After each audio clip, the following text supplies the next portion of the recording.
Video last దాకా చూడండి, subscribe చేయండి.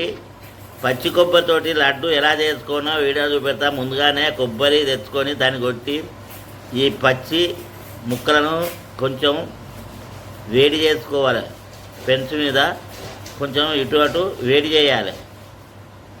ఇది బీట్రూట్ తురుము. దీన్ని ఇందులో కొంచెం నెయ్యి వేసి పదన ఇగ్గేదాకా దీన్ని ఇలా ఎంతాలి. మొత్తం పదన ఇగ్గాలి.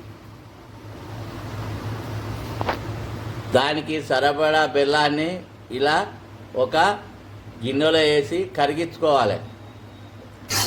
ఇది ఆనకం పట్టుకోవాలి. బెల్లాన్ని ఆనకం పడతాను. బీట్రూట్ తురుము వేసుకోవాలి. కొబ్బరి తురుము వేసుకోవాలి. కొబ్బరి తురుము, యాలక్కాయల పొడి మొత్తం ఇది కలపాలి. ఆనకంలో ఇది రెండు బీట్రూట్ తురుము, పచ్చి కొబ్బరి తురుము, యాలక్కాయల పౌడర్ మొత్తం కలగలుపుకోవాలి. ఇప్పుడు ఇక దీన్ని స్టవ్ పై నుంచి దించుకోవాలి. ఈ చల్లారిన తర్వాత చిన్న చిన్న ముద్దలు కట్టుకోవాలి. చల్లారిన తర్వాత ఇలా చిన్న చిన్న లడ్డూలు కట్టుకోవాలి.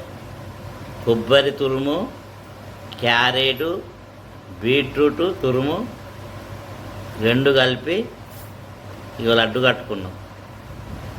ఇది కొబ్బరి బీట్రూట్ లడ్డు. ఇలా చేసుకొని తింటే ఆరోగ్యానికి చాలా మంచిది. ఇలా మనం కనీసం బీట్రూట్ను పచ్చి కొబ్బరితోటి వారానికి ఒక్కసారైనా ఇలా లడ్డూలు చేసుకొని తింటే ఆరోగ్యానికి చాలా మంచిది.